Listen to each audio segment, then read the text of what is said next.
What's up, everybody? Welcome to SWAT MMA, where we're smoking weed and we're talking mixed martial arts. I'm Jared. I'm here with Paul. What up? We're coming to you from the fight capital of the world, Las Vegas, Nevada. This is episode 96, and we are going to be talking all about the UFC. We're going to be talking about boxing. We're going to be talking about the BKFC and some more subjects. Before we dive into all the combat sports, though, grab your weed, fire it up, and let's dive into the weed of the week. Smoke weed every day.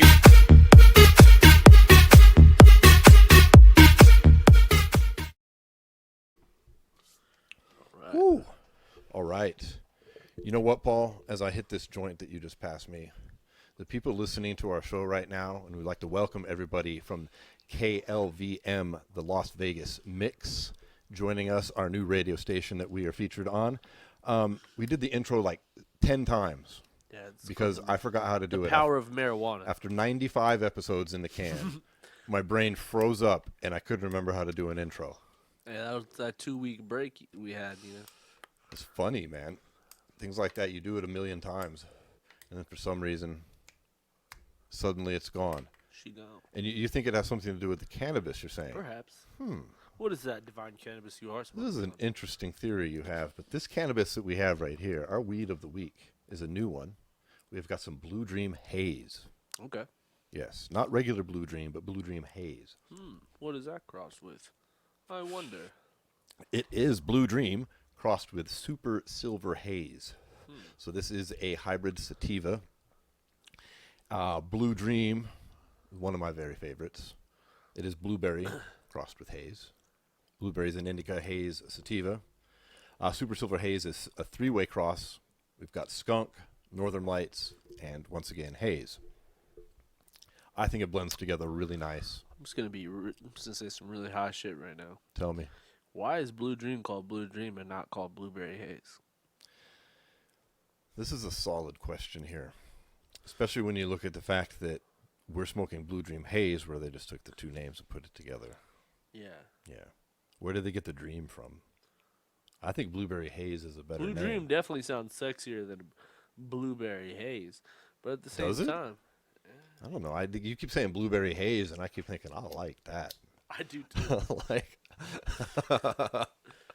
that's the whole reason I brought the question up. If you told me you had some Blueberry Haze, I'd be like, oh, really? You do? Right? Tell me more. Super Silver Haze is also one of my favorites. But this is an uncommon strain out here in Las Vegas. I haven't really come across it. And I'm pretty happy to have found it. Do you have any thoughts on this fine cannabis? It is quite fine. We've also got some Thin Mint cookie today, but honestly, we've never had that strain. We've had it on the show so much. Talk about exotic strains. Right, yeah. It's been on here so much. Yeah. We don't need to talk about it. I still love it, though. That's a great strain. Yeah. You know, it's just a phenotype of Girl Scout cookies. Yeah. Not that that's like, I said it like it's just a phenotype of Girl Scout cookies, Paul. It's all, no, it's like this kind of shitty thing. You okay? Did you stop smoking for the past 2 weeks? We didn't do the show as well. No, you want to know what's crazy? I've been smoking a lot of blunts lately. Dude, blunts will fuck your lungs up, man. Yeah. If somehow you're listening to our show, noticed, you maybe not have seen because you guys didn't see before the show, but during those 10 times we redid the intro, I fucking smoked half this joint and didn't cough a single time. This is true. But now, getting to the middle and the butt end, who knows? Coughs are up for grabs here. You know what I have discovered, Paul? What is that? There's a lot of people that listen to our show that do not partake of cannabis. Surprising to me. So there's actually some people that are like, what are you talking about? A blunt and you're smoking a joint? What's the difference? Well, a blunt is rolled with cigar tobacco leaves. Yes. Yeah. Yep. Don't tell anybody. Whereas joints are rolled with cigarette paper. They give you a little bit more of a head eye. Yeah, I mean, you get that tobacco in there. Get you rushing. And it's a hefty amount of tobacco, really. Depending on what you're smoking. Like, you're smoking like a backwood, you're smoking a fucking... Yeah, the last time I smoked a blunt, dude, I smoked a backwoods by myself, and I got sick from the tobacco. Like, it fucked with my stomach. It was too much. I'm smoking a lot of Swisher Sweets. Because even, when most people smoke cigars, they don't inhale that shit. Yeah. You hold it in the back of your mouth. But when you smoke a blunt, you're taking that full hit, and you still have that big-ass tobacco leaf wrapper around there. Smoke those daily, you're going to get the soreness. Yeah, I don't really know how to smoke other shit, to be honest. Because, like, I've never really smoked, like, I've never been a cigarette smoker, never been a cigar smoker, never been a vape smoker. So, like, anytime I pick up a vape or a cigarette or a cigar and I fucking hit it, I'm like, because I fucking inhale. And I'm like, oh, wait a second. Yeah, I've been all those things. Although I don't smoke cigarettes anymore, and cigars only, like, once a year. Yeah, well, cigars is more of like a celebration thing. It's not really. It's very rare you find yourself somebody who just fucking sits on their ass and smokes cigars all day, unless you're fucking rolling in the dough. You got to be a fucking pimp. Yeah, you got to be that. Like, you're a fucking baller if you're smoking cigars on the reg. I mean, well, good cigars. Good cigars. Can't be smoking no Swisher Sweets running around like no, this guy's a G. G. No. But yeah, ultimately, I don't know. Dude, a really nice cigar and a glass of really good scotch is a treat. Seriously. Well, yeah. Like the flavor enhances each other. Like, I like to smoke this brand called Acid. It's not a super fine cigar, but you like to do acid? Yeah, it's a brand called Acid, but it's a good cigar, and they soak their tobacco leaves in all these essential oils, so they're like kind of sweet tasting on your lips. I'm an idiot. They're fucking delicious. Mix that with even a blended scotch, like a Johnny Walker Gold. Fucking good stuff, man. Are you killing this joint over here? Yeah, I did. What'd you the do dumbest thing ever. I just tilted it when it was fucking lit, and it burnt my finger, and I fucking kind of scorched it up top. Man, you can go to YouTube. You can just go to YouTube and then go into the search bar and type in SWAT MMA podcast, and you can find episode 96, and you can see what Paul just did for yourself. I thought you meant I could learn how to smoke a joint. No, I was just letting our fucking listeners know they could go see that for themselves, because we do have video up. Yeah, we do. Although most people do catch us over the podcast. Over the podcast? Over the radio? Well, got you back. we had the podcast, and now we are on a radio station once again. We went from WBUZ now to KLVM. Yeah, this joint's all jacked up now, dude. Yeah, it's pretty fucked, but it is what it is. Well, listen, everybody listening, I hope what you're smoking on is hitting better than this joint is now hitting. And with that said, I like the packs up. Fire up the packs, and let's get into some combat sports action, Paul, because that's what we do here. We're smoking weed. Now we're going to talk mixed martial arts. Just broke the fourth wall. That's right. That's right. See if I can fucking fix this. So, yeah, this weekend. Well, it's been a minute since we've had a show, and there's been a lot that's happened, but we're not going to talk about everything that's happened over the past 2 weeks. Before we do anything else. Tell me. I fucking told you. That's all I got to say. You fucking told me. Oh, you're going to talk about Francis? Dude, I'm sad. I know you're sad. I fucking love Stipe. Everybody who listens to our show knows. Jared loves Stipe. It's true. Fucking, yeah, man, that was brutal, dude. He got fucked up. God dude, damn. Francis is scary. He came in way too light. True. Dog. He came in at 230. Like, he was like 12 to 15 pounds lighter than the first time he fought him. And Francis cut weight to get to 265, dude. He came in at 263. So, which is weird because even he slimmed down a bit. And it was too much, man. Huge in there, though. Like, he was just... Bro, when he stuffed Stipe's takedown, reshot, and took Stipe down, I damn near shit myself. Yeah, me too, man. It was crazy. I was like, what the fuck? And then he started bashing Stipe's head in on top. I was like, you're talking about round one? Yeah. Yeah. I was like, what the fuck is going on right now? It was shocking. Amazing performance. That head kick, too? Who the fuck has he ever head kicked somebody? Yeah. And Stipe did not look good. I know we're on a tangent, but I just had to do it because, we had that time off, and I know how much you love Stipe. But dude, I mean, it happened. It's not like I can be like, oh, no, that was bullshit. It's unavoidable. Dude. Dude, that's the fight game, though, man. Especially at heavyweight, like, yeah. And he's not too far away from getting right back and doing it a third time. No, it would be a rubber match for them, Yeah, but I do think he needs to head back to the shed put some weight on. Similar kind of Definitely needs weight, dude. kind of what like Frank Mir did when after he fought Lesnar. Remember, like first time he fought Lesnar, and he was like, "Dude, I'm way too small to fight this motherfucker." Yeah, no, And that's just a real, like put real some weight thing. on. Yeah. Stipe might want because that's the thing is Stipe He's is walking around at light heavyweight size. yeah, Dude, light heavyweights walk around at 220, 230. yeah, he's weighing in just like his natural weight. Yeah, And he's not cutting any weight. Where Yeah. you've got Francis coming in at 263 Cut of weight. pure solid muscle, Yeah. who clearly cut What do you weight. think Francis walks around at? 285, Think so? shit like that. I figure. What about Derek Lewis? You think either of them like hits almost the Derek threes? Lewis cuts weight too. Derek Lewis might have before he got a little bit more Yeah. serious. Yeah, true. I think he's probably more on point. You think it's easy for those guys to cut weight? It's never more than a few pounds. You know Yeah, what I mean? When I say 280, I don't mean like he's cutting to 265. I mean like we're talking. He doesn't have a fight booked. Yeah, true. He's fucking Yeah. walking around. You know what I mean? He's not in fight shape. That's what I'm saying. I'm just saying because even in the wrestling world, I've never really seen a heavyweight cut weight, and that's obviously 285 in wrestling. But you know what I mean? Like it's very rare you see somebody at that size cut weight. It's nuts. And Derek Lewis and him both cut weight. So he's a problem, and Stipe's size is a bit of a problem. He can't be losing weight like this. Like And let's just be honest, with what's going on with Jones and Ngannou in the UFC, is something literally at the point. It's at the point where you can talk about it every week. Like, let's just be honest. It's a saga that's going to continue for a minute. Whether he fights John Nutt or he doesn't fight John, if he fights Derek or whoever he fights next, it's all going to be up there. So it's something we can kind of talk about later. But kudos to fucking Francis for going back to the shed and putting together a hell of a performance. yeah, absolutely. Yeah. All right, so let's get to UFC Vegas over the weekend on ABC #2. You know, it was cool, I guess. Yeah, I mean, I thought the main event was a letdown because Till I got thought- injured. I thought the main event was very similar to Holland's last fight.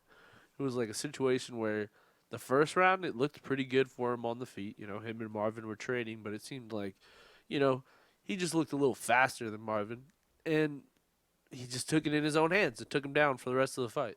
And Yeah, you're talking about Vittori rounds Vittori 2, just 3, 2, 3, 4, and 5. 4 and 5. He got him at the end of round 1, but I don't know if it was enough to win him round 1. I thought the only round Kevin Holland won was 1, and it was close.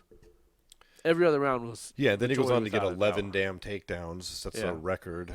And that's coming off the Brunson fight, which you mentioned, which I don't know offhand what the takedowns were. Well, Brunson but- just held him down for so long that he never got up. He was fighting a lot to get up more in this one. He just couldn't stop from Well, getting this is a to the problem ground. for Kevin Holland. Oh, yeah. Because, I do think the size was a formula's right matter there. in this one too, though. yeah, I was going to say the same thing. He needs to be at 170. Yeah, 170 seems like a good spot for him because if he's talking about he walks around like 182. Yeah, he can't fuck Like, around. You with could that. easily cut 12 pounds. Like, come on. No, seriously, because it plays. It'll make it a little bit easier for him to stop a takedown if the guys are a little bit closer to his size, and a little bit easier for him to get up. I'm not going to say it's going to fix. It's going to his be a lot. problem. Yeah, it's not. It's not. Well, he's also But chosen it'll to get go. him a little bit more even instead of like not only are they taking you down, but you know they're stronger than you and they're bigger Yeah. than you too. Yeah. It'll negate. And well, here's the those thing: last is two like things. he has great power. So like, even if he goes down, he's gonna carry that awesome power. Also, you know, Yeah, what he I doesn't mean? have to do much to get down if he's walking Yeah. around at 182. That's what most welterweights are walking around at. Yeah, 185, 180, right in there. yeah. So ultimately, There's guys in the cage that weigh 180 that are welterweight on fight night. I guarantee you. oh yeah, for sure. So Kamaru Usman is one of them. yeah, I mean it's a 10 Without a pound doubt. cut. That ain't a big deal for these type of He's been professionals. doing that since he was a kid. Yeah. So I think he needs to do that. I don't think the key is. I heard I don't know if this is true. Is he really going to Dagestan, or is that just some bullshit that they're saying? Supposedly, he's legitimately moving to Dagestan for 8 weeks. I guess that's what DC told him to do. Maybe. Because I heard he was going to DC for help with his wrestling, and then I heard he's moving to fucking Dagestan. That just seems crazy to me, but okay. I mean, it could just be some bullshit, but And it just seems like pretty drastic. Like if you need to Or improve just your go to wrestling, AKA. I mean, yeah. I mean, Seems like Khabib's training a lot of people lately, so I don't see where maybe he's training out there. I don't know. But he was talking to Khabib that one time too. Well, I mean, you do you. I mean, it's not. I mean, they're I'm just great trying to- wrestlers out there. I'm just connecting like, dots here. I don't know anything for sure, but if he truly is moving to Dagestan, like he was talking to Khabib during that one fight, and then fucking, you know what I mean? So maybe they made a connection. well, we'll see what happens. But now was on a hot streak, but now he's on back-to-back losses in fairly big fights. Yeah, but neither of them have been like terribly damaging as far as like his physical ability. So it's like it's nothing that he's gonna like look back on his career and be like, those are the two fights that was the cornerstone where he got beat up so bad he was never the same or something. No, like he's that. not done or nothing. He's just but at a I think fork he in needs the to road. be. I think this clearly shows he should be down a weight class. Yeah. But let's talk about the winner now. This is good. I like Kevin Holland. I'm a fan. Yeah. I think Marvin Vettori winning is better for what's going on with this division as far as sorting out who the contenders are 'cause there was and really who they none. aren't. Yeah. Especially if by some miracle, and I love Kelvin Gastelum. Well, I'm we'll just talk being about real. that. Yeah, but like, But you know, if by some miracle he beats Robert Whittaker, then Yeah. Vettori is now the clear number one contender. yeah. And we'll get in a little bit further into the Robert Whittaker part, but I think for Vettori, now he's got a 5-fight win streak. He has a history with Adesanya. It was a very close fight. A lot of people argue, I think correctly, that it was Adesanya's closest fight in the UFC. I think the Kelvin fight's probably the closest, just because it was such a war. I know he won it devastatingly, but like during the fight, like what the adversity he had to overcome, I just felt like when he fought Marvin, there wasn't like a ton of adversity like towards him. I thought it was just a situation where Marvin was super game, and like, you know, everyone else Izzy had fought before that just weren't on his level, and I think Marvin's on his level, but I just don't know if he could beat Izzy. Yeah, I don't know either. But I think he... But yeah, I definitely want to see it again. Yeah, might as well. He's won these fights. He deserves it. You know, he's beat the guys. I mean, it wouldn't kill me to see him fight another guy higher up in like on the ladder if like needed to be, if something happens. well, let's and just say Izzy if Robert can't fight. Whittaker wins and beats Kelvin Gastelum, then he's got also a very strong argument to get the rematch Yeah. with Izzy. That'll be his third win in a row. Yeah, and former ultimately, champ. I wouldn't mind seeing them fight to see like some kind of title eliminator. I don't personally like that. I'd rather see it just go to Whittaker and either have Vettori wait in the wings or take another fight. Yeah, but I do think it's a weird situation because I think it also there's pluses and minuses to it. So here's the deal: Vettori and Whittaker both being 0-1 against Izzy. Like who's a better asset to the UFC? Do you think like at this point? Like what fight sells better is basically my question. Whittaker and Izzy 2 or Vettori and Izzy 2? Well, Whittaker, Izzy too, especially if like it's open to go have them stage it in New Zealand or in Australia. Yeah. You know. Yeah, I tend to that'd be a agree, big but deal.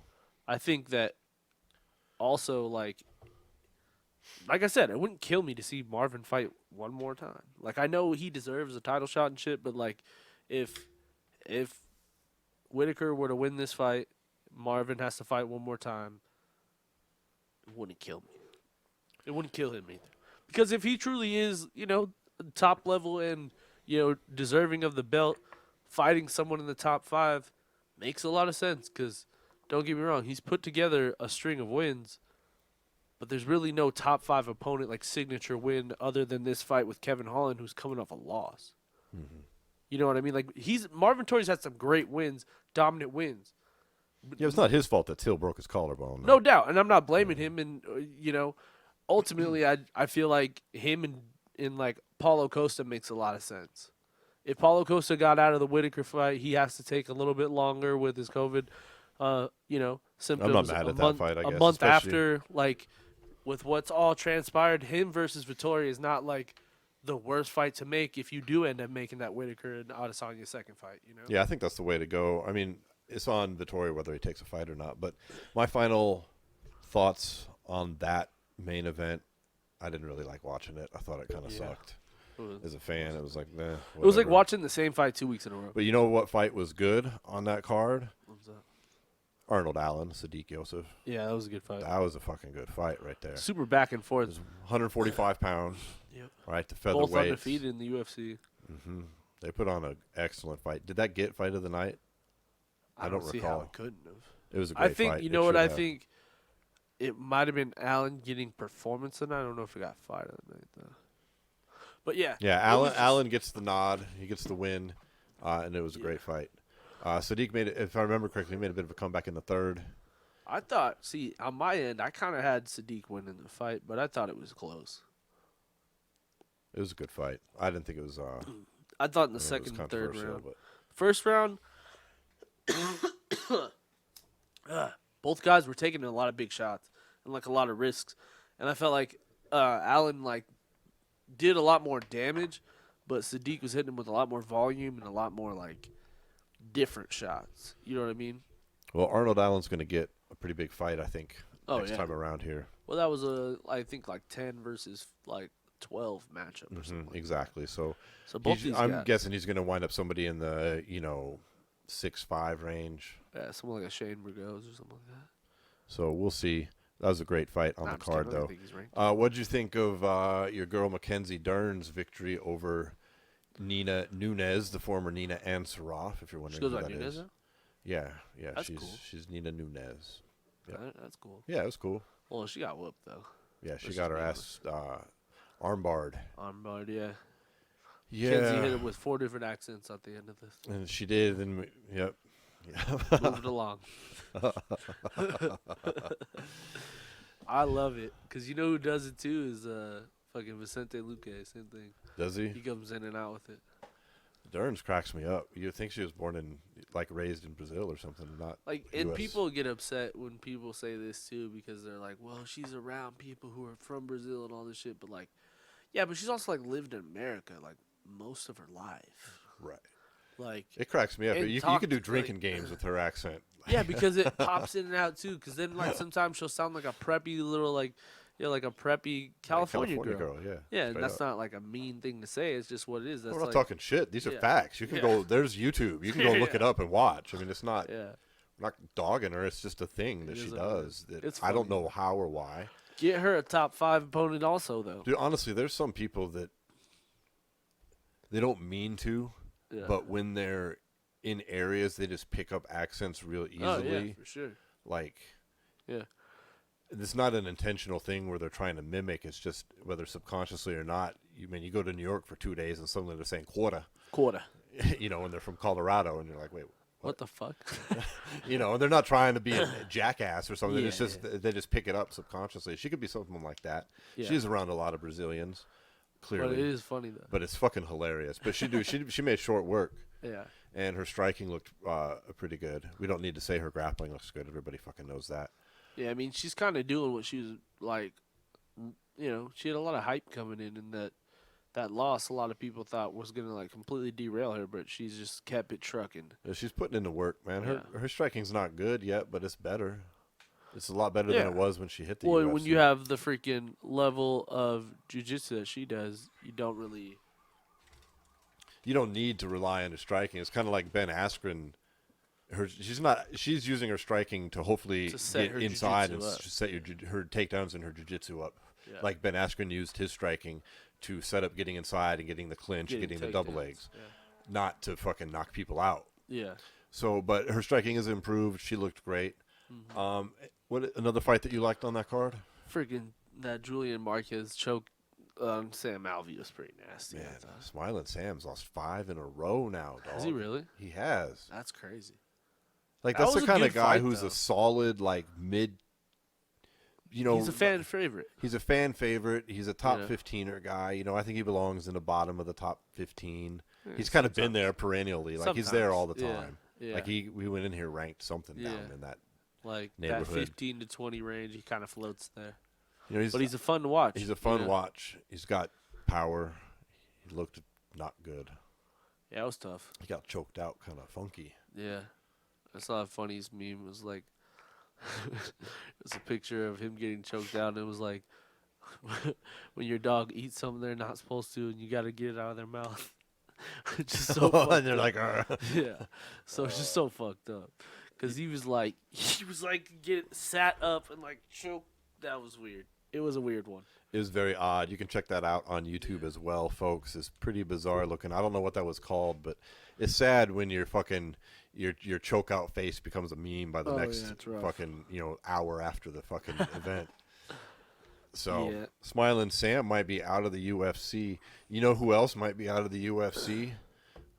And I don't know what's going on, and apparently he doesn't either. Is Mike fucking Perry, bro? Yeah, he looked terrible, man. Mike Perry got his ass whooped. This is after switching camps up, after becoming a father, after saying he's a new man, going to MMA Masters, putting in the fucking work. He went out there and he looked like shit, bro.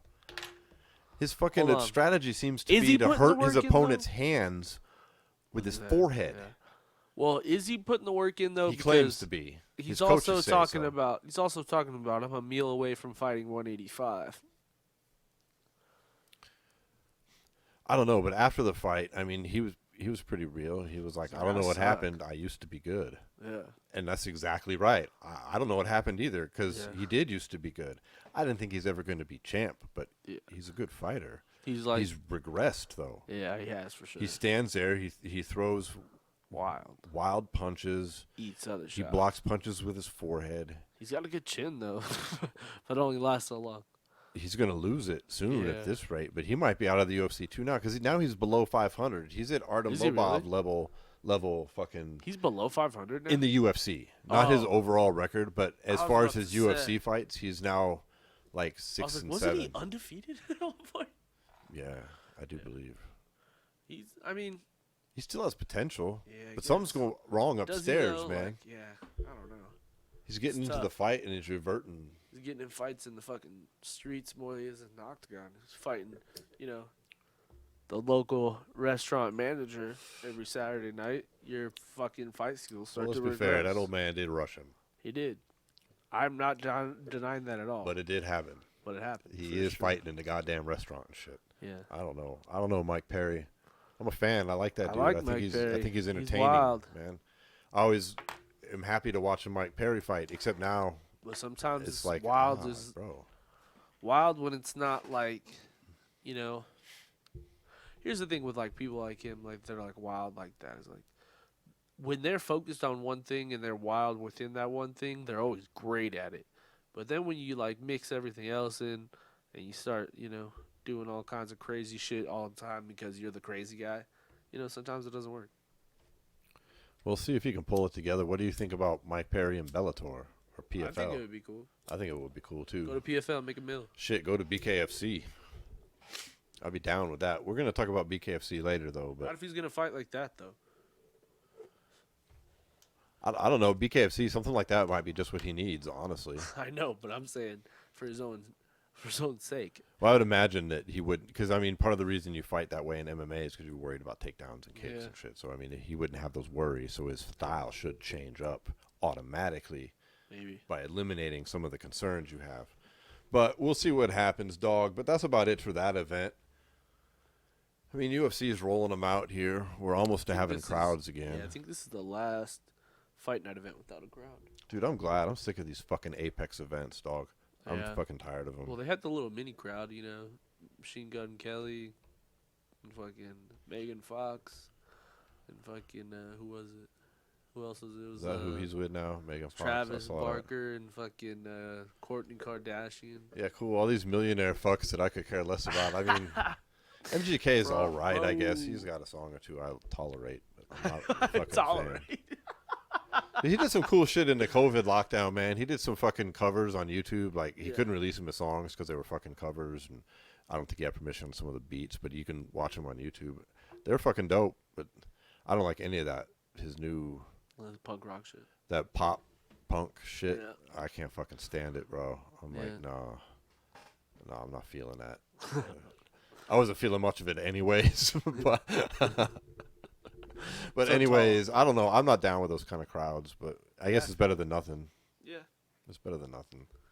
It is. Let's talk about the final. The next UFC Fight Night Las Vegas from the Apex is the final one, as far as we know.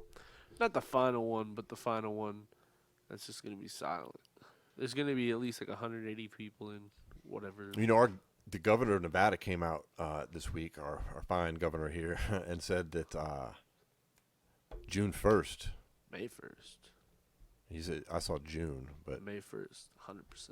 100% capacity, but face masks will be required. Which I'm Gucci with. I don't give a fuck. Yeah, I don't give a fuck either. I'm over. When I get some Anything people that are that like, gets me 100% capacity, I'm in. yeah, me too, man. Especially here, like it's vital to our fucking economy here. 100%.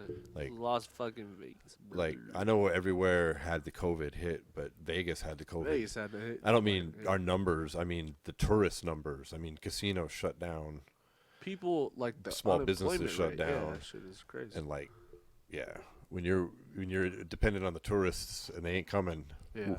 Yeah. Anyways, that's not what we're about. We're about to open up back again. So open back up again. Yeah. So, hopefully, that'll keep rolling with these crowds. That's gonna be cool too. It's like these crowds are gonna be way more rambunctious. I feel. I would feel so too, bro. I know I would be. I would, yeah, for sure. I know the first thing that I get out and do where there's a fucking crowd and you can yell and scream. I'm gonna Scream, yeah. fucking pass the beer. Let's get fucked up. Oh, Yeah. hell yeah. So, what about this upcoming card though? We got Robert Whittaker with a replacement fighter.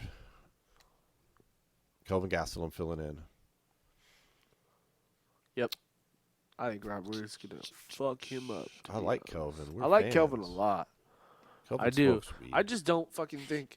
I feel like Rob's in like on a warpath, kind of. Like he's fighting so much smarter than he's ever fought in his career. I feel like lately. Like when you watch that Jared Cannonier fight, that was fucking perfect. That was like a perfect performance.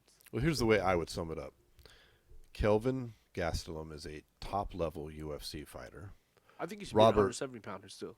Robert Whittaker is a world-class UFC fighter. Yeah. So, I think Whittaker's going to win as well, and I think he's going to go on and challenge Adesanya don't again. get me It wrong, should be though. interesting. Kelvin carries enough power to put anybody out at any point. Yeah, he's one of those guys who's sneaky strong. He doesn't look like much. Like, the times that we've met him, like, I was surprised, like, I'm slightly taller than he is. I'm like, how are you fighting these goddamn monsters, dude? What the fuck?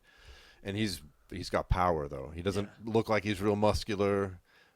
He's a little undersized. He'll knock some fuckers out. So, yeah, he's a live dog. Rob's not the biggest. And it's not any shade on him saying that Robert Whittaker's probably going to beat him. That's what happens when a top-level fighter runs across a world-class fighter most of the time. Yeah. Well, and here's the thing, though, but... Like, Rob Whittaker's not the biggest either. He's kind of he's a little small, too. Yeah. Didn't he do 170 for a while? Yeah. Back early in his career. He lost to Wonder Boy. That's why it was funny. I heard an interview with him and Brett Okamoto earlier this week. And he was like, are you chasing that Adesanya fight? And he was like, I'm just chasing the belt. He was like, yeah, but just like, is he having a win over you? Like, does that haunt you? Do you want that back? He's like, if I had just followed fights that I've lost all my career, I'd be chasing Wonder Boy up and down the street. I like Whittaker. Yeah. Dude, if he wins and they make the Adesanya fight, that's going to be a big deal. They stick that shit down in New Zealand or Australia and that part of the world. Mm-hmm. That'd be a monster. I mean, look how big the Holly Holm Ronda Rousey fight was down there. And this is two, like, basically hometown. Look at the hometown. first fight they did. The first time they did it at Marvel, it was nuts. Yeah. If they could do that with the crowd. They've already done it. That's the same thing. Yeah. It's like they'll just it would do be it sick. Yeah. It would be a big deal. all over again. So we'll see. But that's a solid fight at the top. Jeremy Stevens is on the card. I always like watching Jeremy Stevens fight. He's still down at 145, I guess. He's fighting who? Drakkar Close? Yeah. Drakkar Close is tough, too. That's tough, man. Stevens is, Close was supposed to fight like Louis Pena or something like that in his last fight, and it fell out. Yeah, I remember something like that. But, Jeremy Stevens is a freaking fireball. You know what I mean? He's had his ups and downs in his career, but he always stays, he's always in it.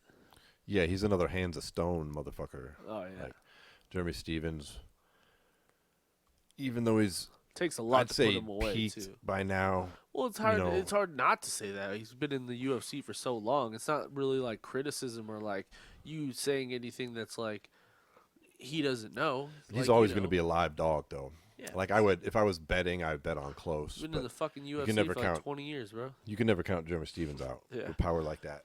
Yeah, he's got a solid chin. He's got a lot of skill and a ton of heart. And I expect him to lose here. I want him to win. I expect him to lose. The way you Set that up. You know, he's got a lot of grit. He's a real great guy. But he's gonna lose. So what were we talking about next? Yes, sir. But yeah, I don't know. I think Jeremy probably gets it done. Just because, not that Jakar's like not on Jeremy's level, but I just feel like, I don't know. He gets a little trigger happy sometimes, like we saw before in the past. Who the fuck is that guy? Yeah, the guy who's gonna win next weekend. I doubt it, dude. Next week, I'm gonna be like, I told you. It won't be a big deal. It won't be as big a 'Cause it's deal as usually when I like told that. you. With Francis, though, boom. We're going callbacks. You guys hear that? That's a callback from earlier in the I show. can't say nothing. I have to just be silent in honor of still the greatest heavyweight UFC. The nation all of Stipe is in a lull right now. They're taking a little siesta. They'll be back in a couple months. We'll fucking see. Speaking of heavyweight, so there's some heavyweight action on this card next week as well. Oh, we got Andre Arlovski filling in, taking on Chase Sherman, who's an up-and-coming guy who's pretty I've tough. seen Chase Sherman. This is his second stint, I do believe, in the UFC. Because I remember Chase Sherman fighting in the UFC a while ago. Really? And now he's back. I'm I'm pretty sure. I could be wrong because I'm high. So I'm probably. pretty sure. Probably. But I don't know. Yeah. Andre has had decision after decision after decision. Now, he hasn't been winning them all.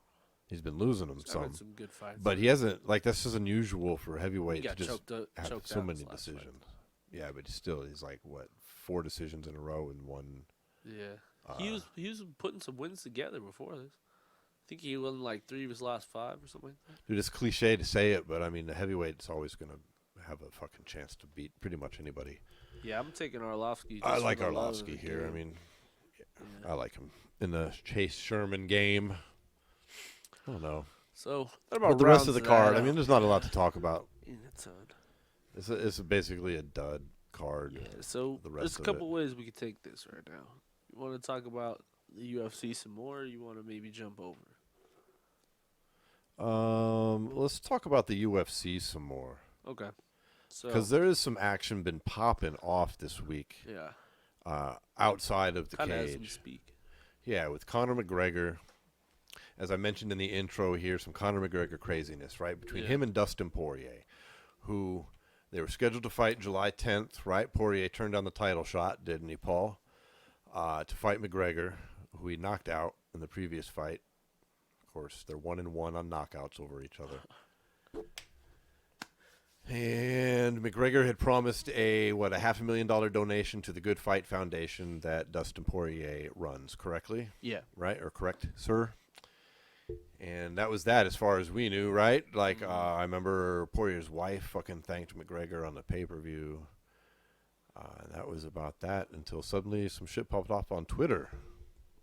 Yeah. Supposedly he said that Connor's people never got back to him about it.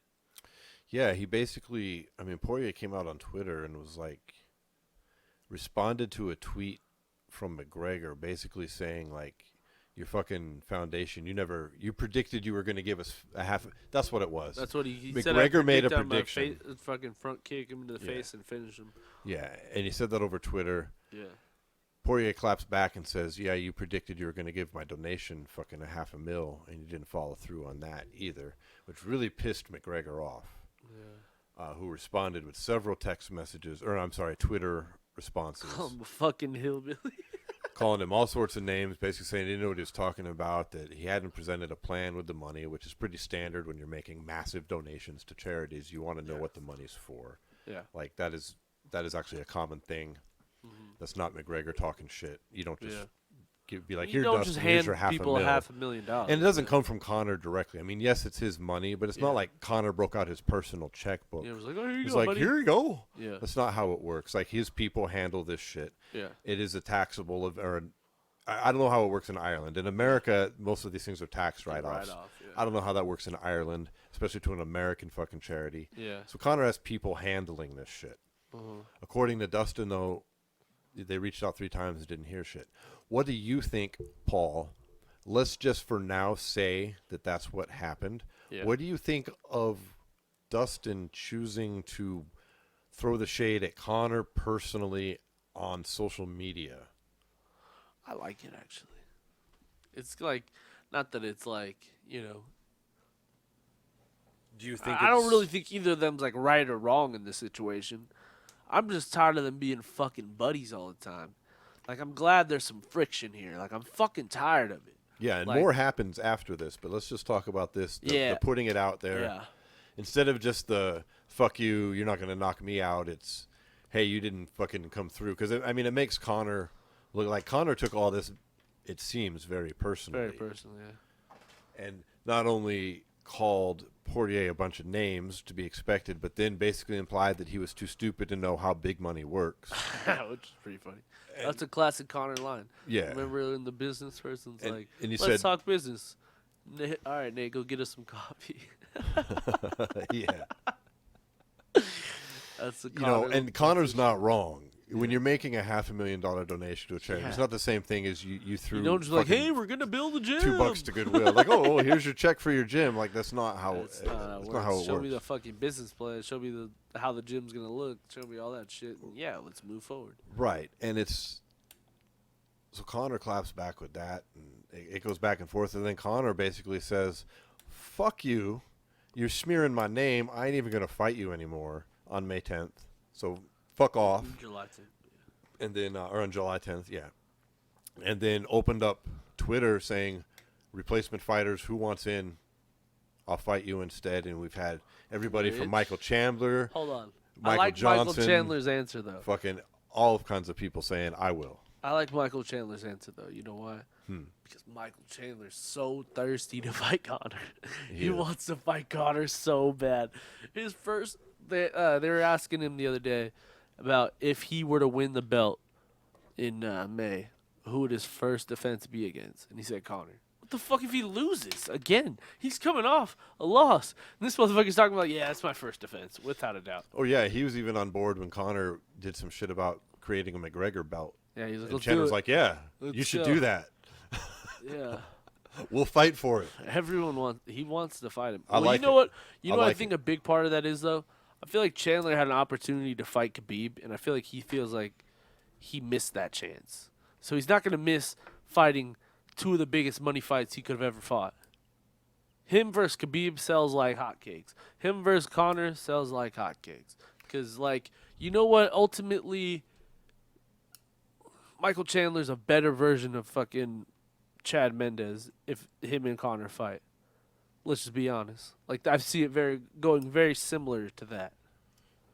You don't think it could go very similar to the Eddie Alvarez fight? That too, but I don't know. Anything new?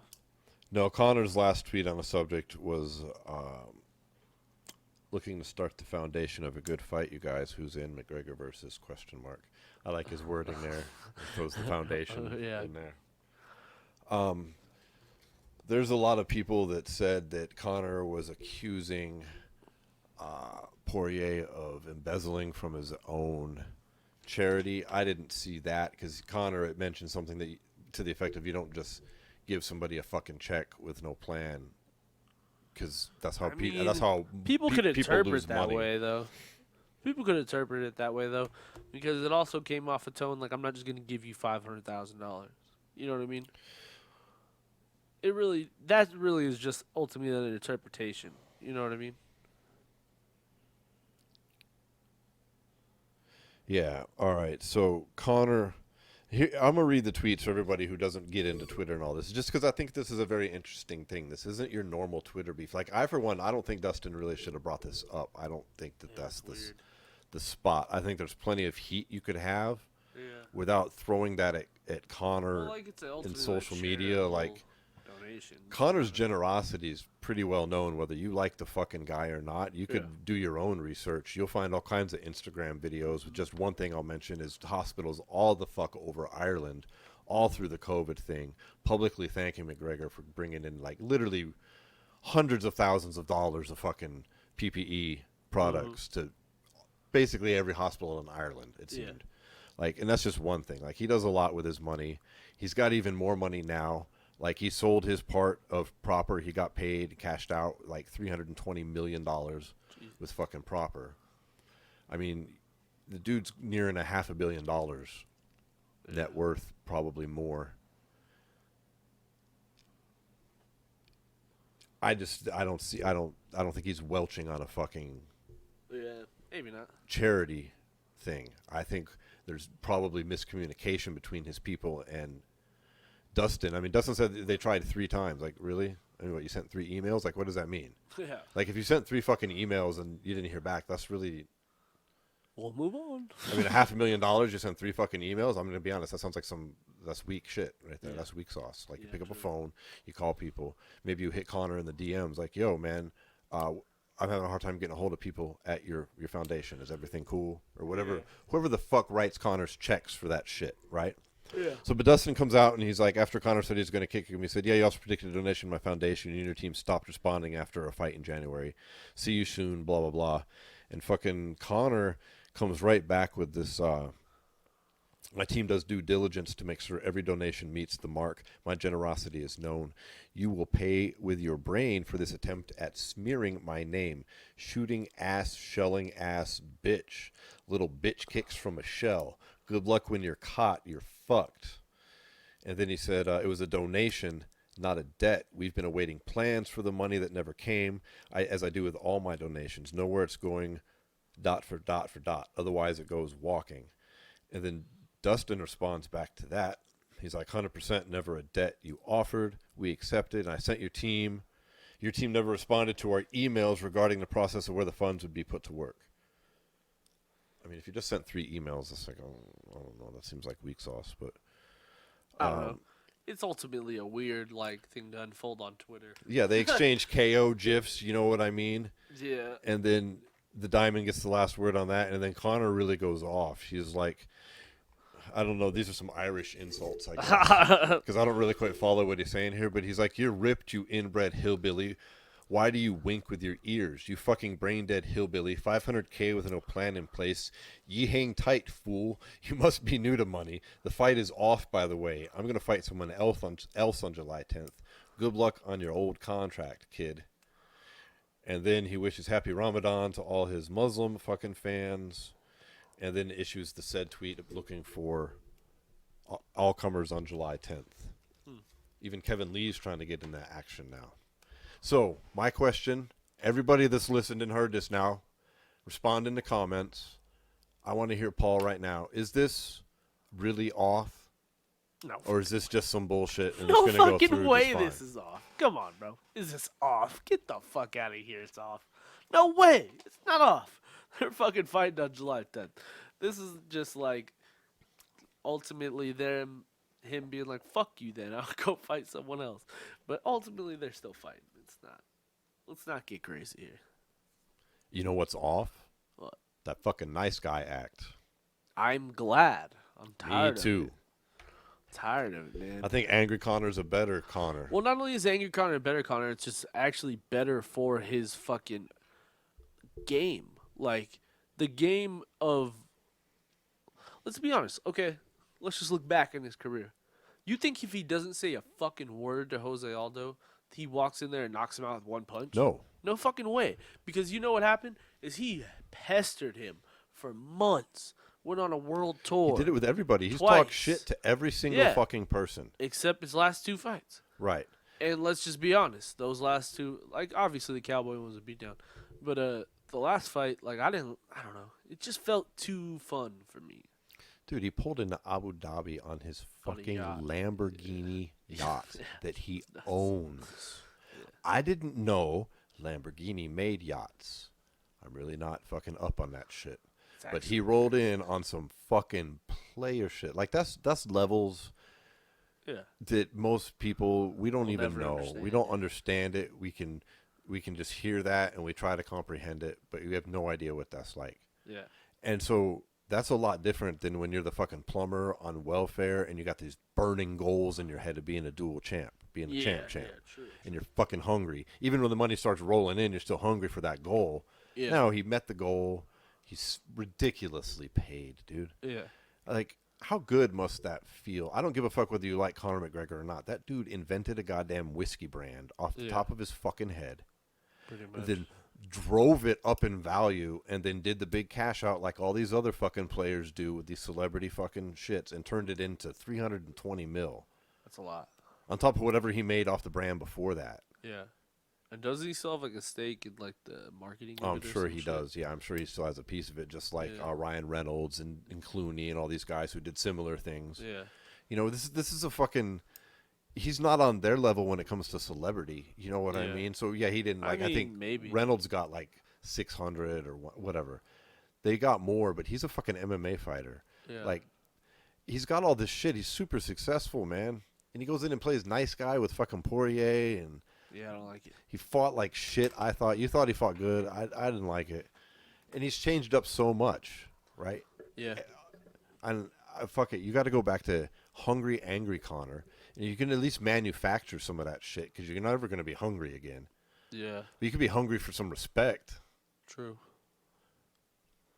You could be hungry for respect Could be hungry for legacy. and legacy, but Being- not going out like that. Yeah. And I think Conor has all that fire in him if he decides to turn it on. But he's still not even that old either. well, he's got Like a great 31, record. 32. He's lost 3 fucking fights. I mean, Yeah. in the UFC at least. I know he had Yeah. one or two before that. He's lost 5 total. But Yeah. so That's true. I don't like the fact that Poirier brought this shit in. I think it does add heat. I think the fight is definitely on. I don't think Conor's going to fight anybody but Poirier unless there's something outside factor like were to come into play. Yeah, definitely. And I don't think it's fake heat either. I think Conor's irate at this. I don't think that he's playing it up. I think it's a mixture. I think he also is like, I don't know, because that is kind of a fucked up claim. Like, yeah, you're not helping the fucking people who need Dude, help. it's a charity donation Yeah. from a fucking really, really, really multi-millionaire. Yeah. Like, yeah, that's a... Well, let's bounce over it a little bit here. So, from the UFC to the PFL. So, the PFL has had some news lately that they're finally got a fight for Clarissa Shields on June 10th, which is pretty close. That is pretty close. She's been training MMA for about a year and a half, almost 2 years. She's 26 years old. I mean, Is this really a thing? 10-time world champion boxer. If you don't know who Clarissa Shields are, Yeah, I mean... fuck out of under the rock you live in. Right. I'm very interested in this. Yeah. I'm really quite pleased, as we've mentioned before on the show, that she went to the PFL out of everywhere she could have gone. I don't like it. But I think that she needs to start small and work her way up, just like Kayla Harrison, who was a specialist in judo, who is now a fucking legitimate threat. Like, she gets, I think, her hands on some of these people her size, like Cyborg. I think she'll fuck them up. And I think Clarissa Shields has that potential, as long as she doesn't jump into the UFC for one fucking thing and get embarrassed a la James Toney style. So I like it. I like her there. But here's the thing, though. So she watched, like, when she talks about what made her want to be an MMA fighter, she talks about Amanda Nunes, and she's like, I could totally whoop her. Like, if that's the fight she's chasing, she also has to lose, like, another 10 or 15 pounds. Yeah, I think that's just a way to get her name inserted into mixed martial arts. And I'm saying Think I'm so? sure she wishes she could fight her, but it's not realistic. Because she's bigger. She's still boxing.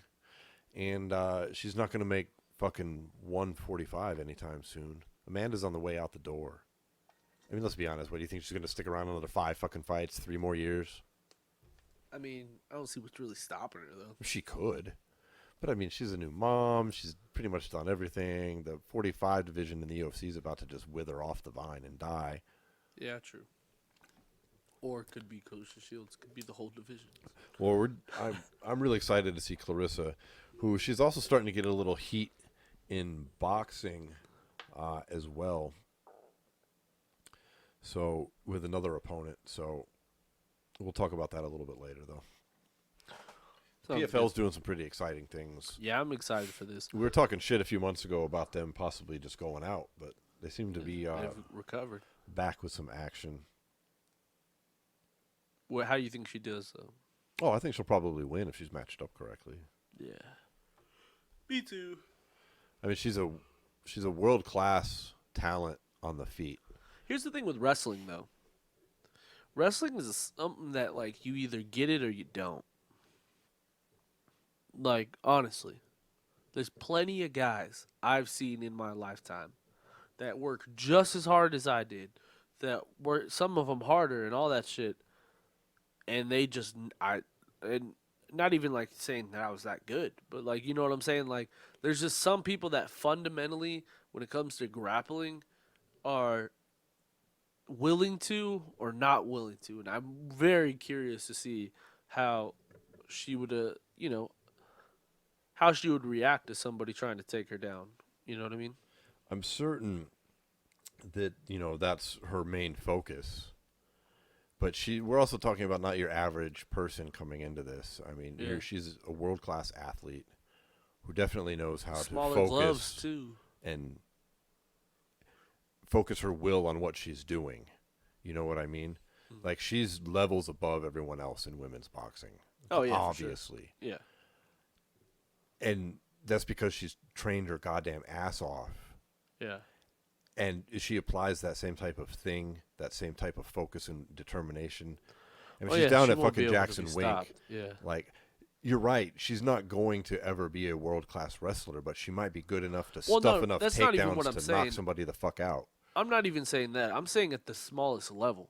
I'm saying at the smallest level. I'm just saying more people are inclined to, like, move the way you move when you grapple and some don't. And that's what I'm curious to see when I see her fight. Like I was talking about. You know what I'm saying? Like there's a style to wrestling, you know what I mean? Like where like some people are just more willing to, like, take that chance, you know what I mean? Whether they've grappled before or not. Well, let's talk about her boxing action as well right now, because she's doing both simultaneously, and she's getting some heat with this girl named Savannah Marshall. Savannah Marshall's 10-0 with 8 KOs. Like, she's knocking some people out. Clarissa Shields has like 2 KOs. I mean, she's not 3 maybe. She's not known. She just works them all You know, over. she's like she's a boxer. She's not a power puncher. Yeah. But Marshall just happens to also be the last person and the only person to ever beat Shields in boxing. She holds a amateur win over her. It's not the biggest deal. It's one amateur win in 2012. But there is a little bit of story there. And she's promoted by Tommy Hearn, who says they're trying to put that fight together as a super fight to headline like a Dazen card or something similar to that. And, Clarissa's clapping back. She says she's full of fucking hype. You mean She's Eddie not a Hearn? fighter. Did I say Thomas Hearn? Yeah. That's funny. I thought that after I said it, and I was just like, I'm just going to roll with that. But yeah, Eddie Hearn, Matchroom Boxing. Yeah. That's what I meant. There's so much. Tommy Hearn's back in the news lately with his 4 Kings and all this stuff going on. Yeah. But anyways, have you seen the ads for that? Mm-mm. Oh, dude, yeah, it's coming out in June. I think they're doing a dope ass miniseries called 4 Kings on all those guys. Should be good. They did a podcast on hot boxing where it was him, Sugar Ray Leonard, Mike, and then it was Shane Mosley. It's pretty cool.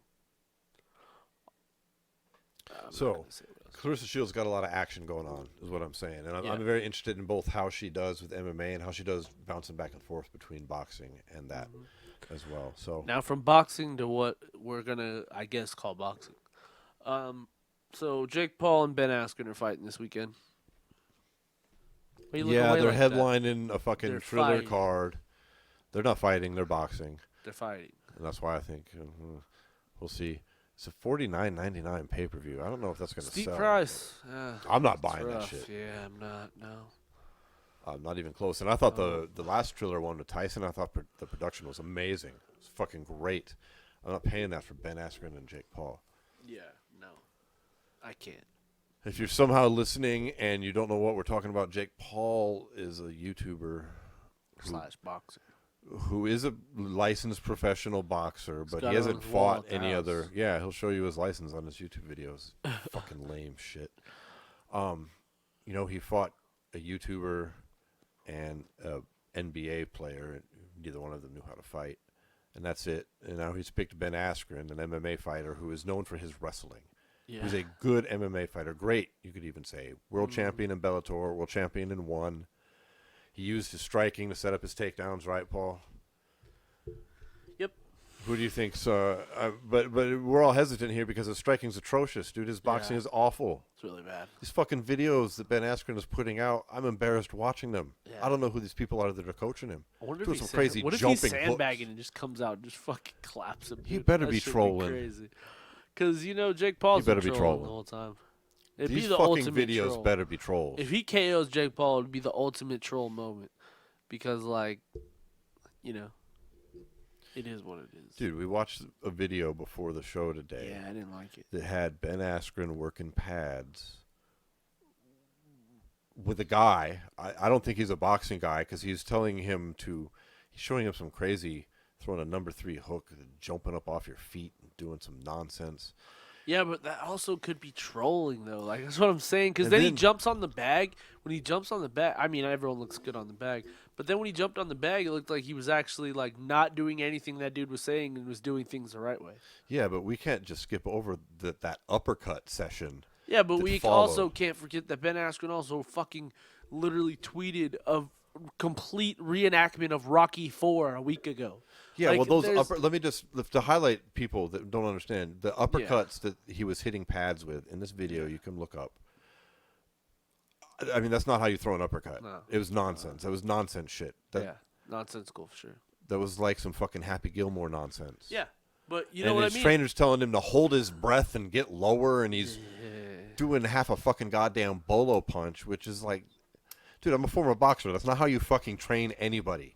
And it's not like I'm some fucking expert Telling you, man, anymore. But I hope that better be a God troll, that dog. He is fucking sandbagging. Because if that's his shit, he's going to lose to Jake Paul, and we're all going to be fucking embarrassed from the MMA world. I'm gonna hate it if Jake Paul beats I'm him. going to be so mad. I want Ben to win. I'm talking shit, but I want Ben to win. Yeah. But if that's his game for real, I'm worried. dude, if that's his game, dog,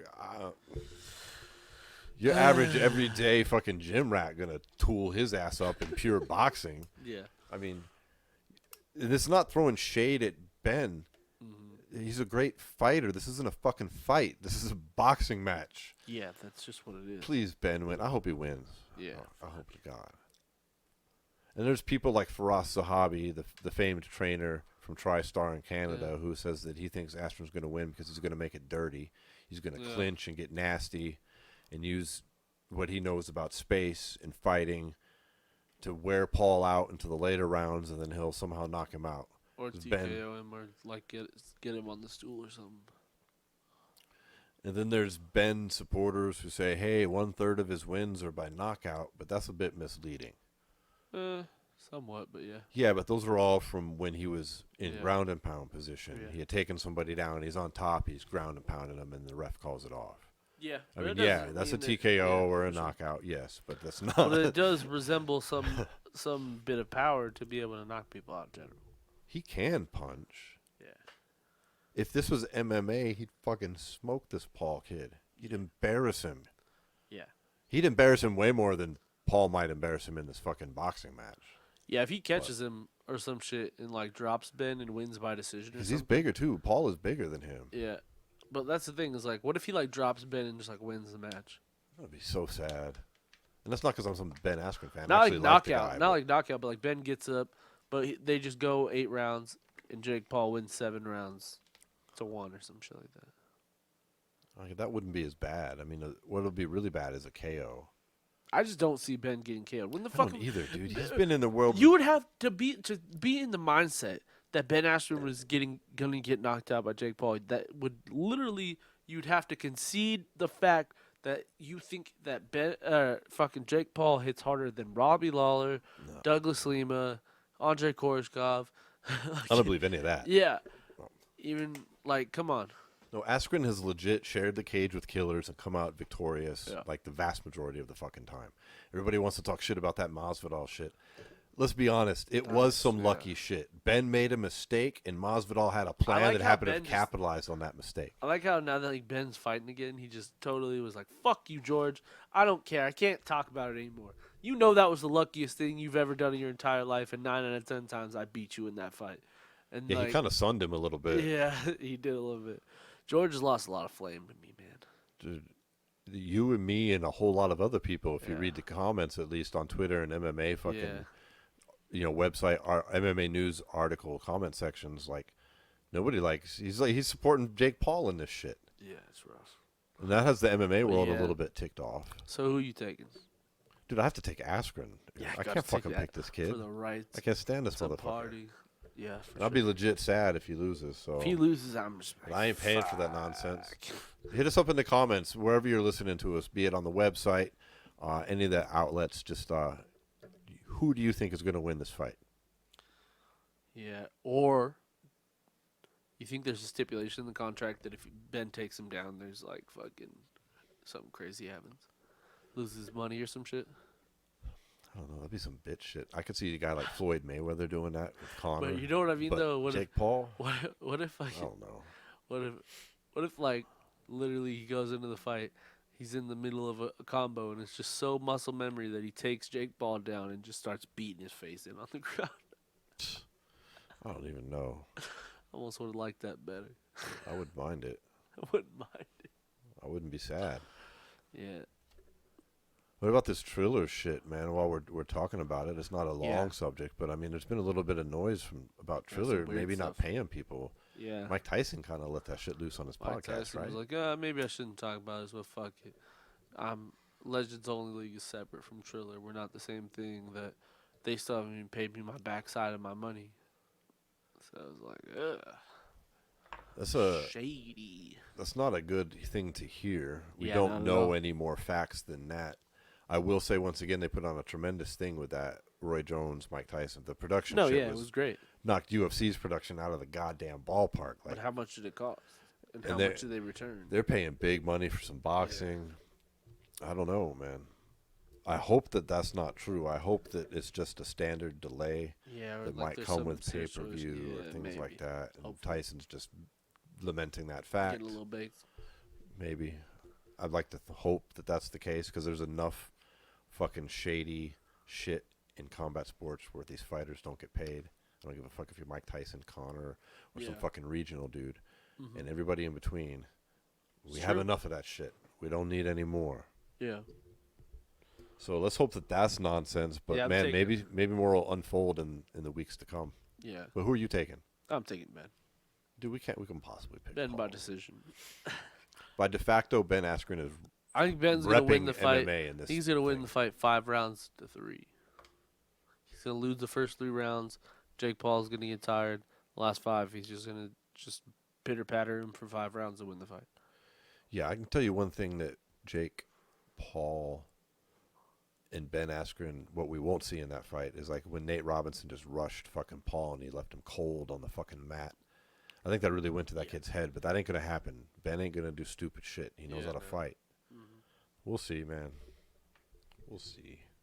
There's a decent undercard on there. We got Frank Mir fighting Steve Cunningham on that card. Yeah. Now, that's interesting because Frank is currently signed to BKFC, but So this would be like good practice for him. Dave Feldman let him go do this. Well, and Dave Feldman was also talking about it, and he was saying that, like, he understands it was a big opportunity for him to make some money. And if he goes in there and he looks great, then obviously he knows he's going to get a fight out of him in BKFC. But he knows that if he goes out there and Frank looks terrible, that it could kind of fuck his own investment up. But Yeah, folks, if you don't know who Steve Cunningham is or Frank Mir is a former UFC heavyweight champion and longtime MMA fighter. Not really known for his boxing skills. Definitely he's- known for his jiu-jitsu, but he's got got solid decent striking, hands. though. He's got solid. He's not like he has knockouts on the feet. yeah, plenty. Plenty. And he's a big dude. Yeah, big motherfucker. He was originally fighting someone else, Fighting Tarver, yeah, Antonio Tarver. but Tarver couldn't get licensed because he's 52. So now they brought in Cunningham, who's 44 years old. He hasn't fought since 2017. He fought on the McGregor Mayweather undercard and lost.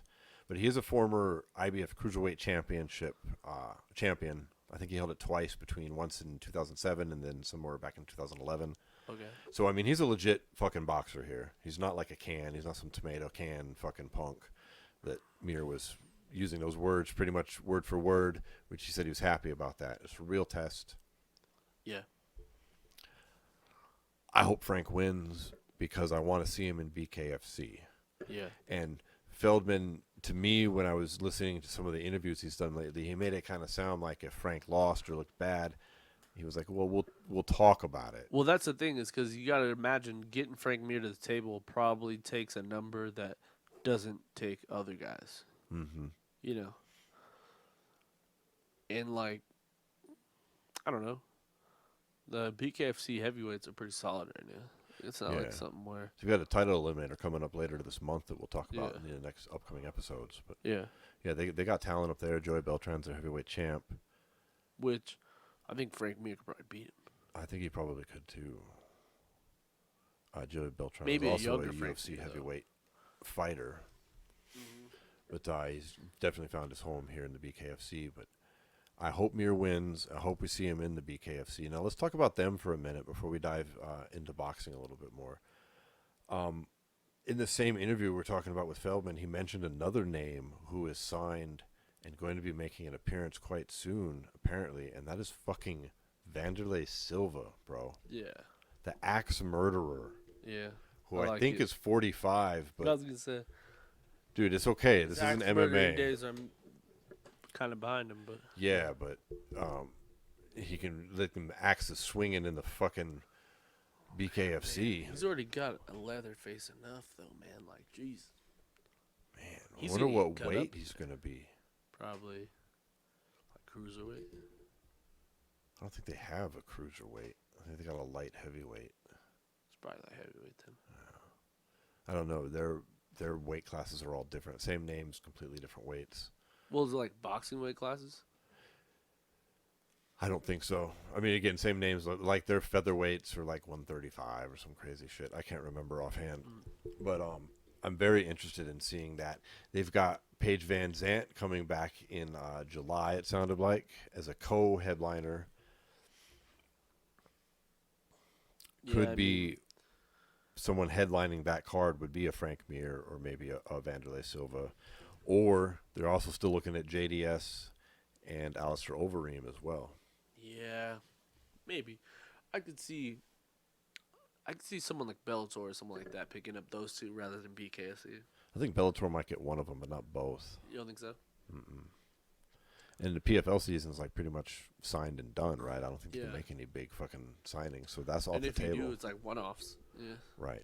And it seems like the BKFC has some money to toss around. Yeah. You know, I wouldn't be surprised. like they gave Paige a pretty hefty fucking payment. Yeah, they did the same thing with like Malinaji and a few other people. So we'll see. I'm excited with what they're doing, and like I said, we'll get into the bare knuckle game in upcoming episodes as BKFC 17 approaches. Mm-hmm. Well, what about Tyson Fury and Francis Ngannou? Yeah, I think it's just as much talk as John Jones and Francis Ngannou is.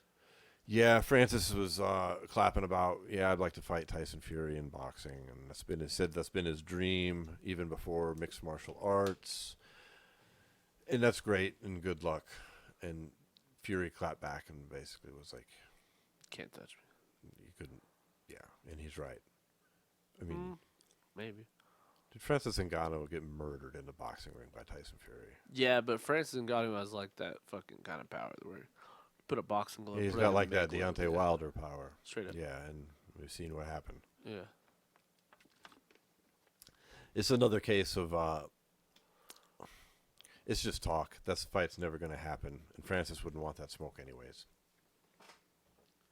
Maybe it'd be a hefty payday. Yeah, it'd be a hefty payday. I don't think the UFC would ever allow it. This ain't 46-year-old Floyd Mayweather versus Conor. You know what I mean? This is fucking your heavyweight champ, Fighting who in Dana boxing White and damn that well shit. knows Tyson Fury, because it's boxing, dude. Yeah. Like, and you're talking about Tyson Fury, who is not just a heavyweight, but in boxing overall, one of the best pure boxers on the goddamn planet. Mm-hmm. And yet, Francis has a lot of power, and Francis wings wild shit that works in MMA just fine. His fucking wild shit, he ain't gonna lay a fucking hand on Fury, bro. True. I wouldn't want to see it. And that's not throwing shade at Francis. That's like, just like he's not gonna put on ice skates and go fucking score a goal on the Golden Knights either. Yeah. I mean, just because you punch well in one thing doesn't mean you're a boxer. It's a cool dream. maybe you can fight some fucking low-level dude. You might be able to knock out some fucking club dudes or some other shit. You know? Yeah. Fuck, but not the lineal champion of the fucking world. True. The dude who's likely to unify all the titles. Yeah. The man named after Mike Tyson. Shit. Yeah, true. I love him, but it ain't happening. Mm-hmm. Boxing had a pretty interesting announcement here recently that I like a lot in the lightweight division because we've got a mess going on in the it's fucking really lightweight weird. division. Like, you got super champions, regular champions, interim World champions, diamond champions, Yeah. diamond world king champ. Yeah, it's fucking dumb. But what happened is you've got like Teofimo Lopez left, and like Devin Haney, I think, was just like gifted the fucking belt. No, it was when Loma left. Lomo left. Yeah, when Loma left. Loma, yeah, that's right. I'm Loma sorry. I was was only thinking, fighting one time a year. So Yeah. they were, WBC was like, okay, we need to make you the franchise champion and elevate this other dude to world champion. Yeah, the world champion, so he defends the belt. And Then they made an eventually they interim fight. title Yeah. in this process, which Ryan Garcia won the interim title in Yeah. his comeback victory against Luke Campbell. He KO'd him, wins the interim title, right? But also at the same time, Javier Fortuna becomes the mandatory challenger with his victory that he had in 2019. Yeah. And then you've got Devin Haney, who has a fight already scheduled, a voluntary defense against somebody else. Yeah. And so now you've actually got two basically mandatory number one contenders in the interim champion an eliminator. and the mandatory champion. Yeah. So the fucking WBC just decided we're going to have these two fight each other, which I actually think is a good thing. Yeah. I think that's a nice move. So we're going to have Ryan Garcia fight Javier Fortuna for the right to then go unify what will still be the interim title after that with fucking Devin Haney. So it's a nice way to clean up a bit of a mess. Yeah, yeah. For everyone who was not able to see through the bullshit, that was a good way to explain it. Right. There's a lot of nonsense Yeah, in it's this. a lot of nonsensical bullshit when we're talking about belts, franchise champions, silver, interim champions, and shit like that. It's just too much. And then they go and make these world champion things. They just Yeah. did the same thing to Pacquiao. I mean, they elevated him to the world champion or whatever. And then, yeah, because he hasn't defended his belt, but it, like, was stripped, but it wasn't stripped, so. Yeah, it's like there's enough. I don't fucking know. Everybody knows that's the shitty thing about boxing right now. Yeah. Although overall, I think boxing's in a good spot. The championship scene is still holding them down. Yeah, man. Good Lord. Mm-hmm. But I like Ryan Garcia in that fight, and I'm definitely interested in a Ryan Garcia versus Devin Haney title unification bout Yeah, in absolutely. the future. Yeah. No shade towards Fortuna, who's also a solid fucking fighter, but I think Garcia is just the better guy there. It's a better prospect, know. I guess, yeah. Yeah. Fucking, Oscar's definitely hoping that. Yeah. Like, that's, that guy a lot of people think is the future of Golden Boy right now. It's got to be. So, he's got the opportunity here. Mm-hmm. See if he can seize up on it. Yep. Whew. I think that's the show today. Yeah, I think that about wraps it Right? up. Because, and the reason being we're out of weed, we're out of combat sports to talk about. So that means the show is over. That's run the credits. Listen, if you're tuning in for the very first time, we'd like to welcome you. You can find out all of the information about our show from like the KLVM radio station that we're on, all our various podcast outlets. We're on Amazon. You can get our episodes as Audible books even. You can find us on Spotify. You can find us all over the web, including video on YouTube and a bunch of other places. Where's all that information located, Paul? SWATMMA.com, where you can head over there, click the gear button, support the podcast. And yeah, guys, thanks for listening. See you next week. Peace.